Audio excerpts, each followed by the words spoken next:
ඔව්. අද අපි මේ කතා කරන්න යන්නේ බෞද්ධ සාහිත්‍යය තුළ තියෙන හැබැයි ඔයගොල්ලන්ට කරන්න පුළුවන් දෙයක් ගැන.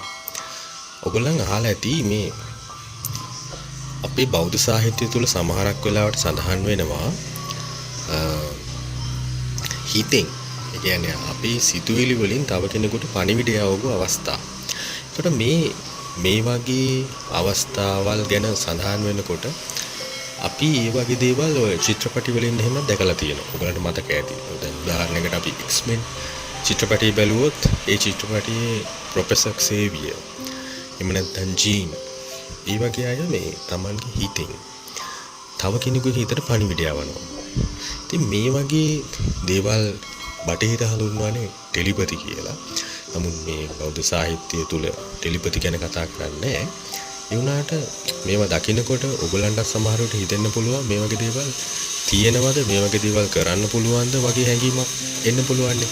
අන්න ඒක නිසා මම අද හිතුවා ඒ වගේ දෙයක් ගැන කතා කරන්න. මේක ප්‍රායෝගිකයි, අත්දැකීමක් තියෙනවා, ප්‍රත්‍යක්ෂයෙන් දැනගෙන තමයි කතා කරන්නේ. ඒක නිසා ඔයගලන්ට කිසිම සැකයක් නැහැ මෙහෙම දෙයක් තියෙනවා කරන්න පුළුවන් කියන එක මුලින්මම කියලා තමයි මේ වැඩසටහන ඉස්සරහට ගෙනියන්නේ. එතකොට අපි බලමු මේ විනය පිටකයේ මහා වග්ගපාළියේ තියෙන බේසජ්ජක්ඛන්ධකය කියලා කොටස. මේ බේසජ්ජක්ඛන්ධකයේ තියෙනවා රෝචමල්ලගේ කතාව. මේ රෝචමල්ල කියන්නේ මල්ල රාජධානියේ හිටපු මල්ල කුමාරයෙක්. රාජකමට නෑදෑකම් කියන කුමාරයෙක්. එතකොට මේ රෝචමල්ල අපේ ආනන්ද හාමුදුරුවන්ගේ හොඳ යාළුවෙක්. හැබැයි රෝචමල්ල බුදුහාමුදුරුවෙක් එච්චර සම්බන්ධයක් තිබ්බ කෙනෙක් නෙමෙයි.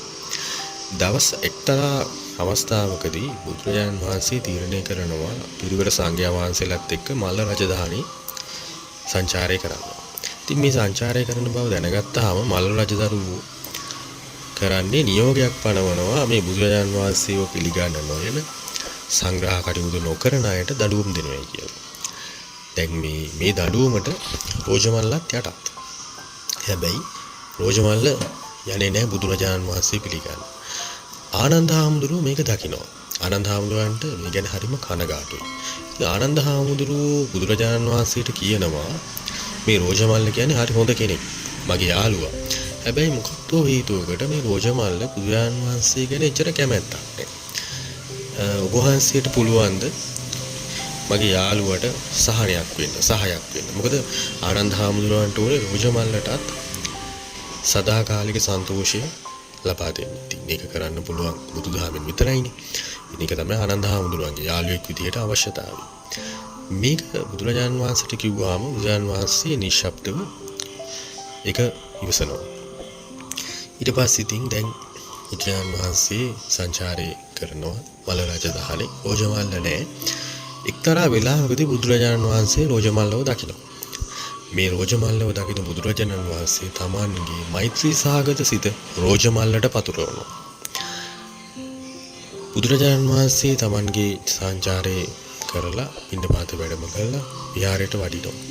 ඊට පස්සේ ත්‍රිපිටකයේ අටුවාවේ මේ සාහිත්‍ය සඳහන් වෙනවා රෝචමල්ල බුදුරජාණන් වහන්සේව හොය ඇවිදිනවා.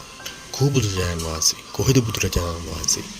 කොහො මගේ බුදුරජාණන් වහන්සේ කියලා හොය ඇවිදලා ගිහිල්ලා බුදුරජාණන් වහන්සේ හම්බ වෙනවා. ඒක කියන්නේ අර තමන්ගේ අම්මව හොයාගෙන යන, ගව දෙන හොයාගෙන යන වසු පැටියෙක් වගේ බුදුරජාණන් වහන්සේ වෙව්වා කියලා. ඉතින් දැන් මේ කතාව මමයි කියන්නේ. මේ කතාව මම කිව්වේ අර මම මුලින් කිව්වානේ මේ ප්‍රොෆෙසර් එක්සේවියර්, ජීන් ග්‍රේ වගේ අය තමන්ගේ හිත මෙහෙवला අනිත් අයට පණිවිඩ දුන්නා කියලා. මේ බුදුරජාණන් වහන්සේත් එහෙම කරපු අවස්ථාවක් තමයි මේ ත්‍රිපිටකයේ සඳහන් වෙන්නේ. විනය පිටකයේ තියෙනවා. මම කියන්නේ බේසජ්ජක්ඛන්ධකය කියලා. මේක අද්දුටුවයි ප්‍රත්‍යක්ෂයි ඔබටත් කරන්න පුළුවන්. ඉතින් කැමතිද ඔබ ඒ වගේ දෙයක් කරලා බලන්න? කැමති නම් එන්න අපිත් එක්ක එකතු වෙන්න. අපි කරමු නේද? පුහුණු වෙන්න අපි ඒක කරලා බලමු. කිසිම හානියක් වෙන්නේ නැහැ. අපි කරලා බලමු.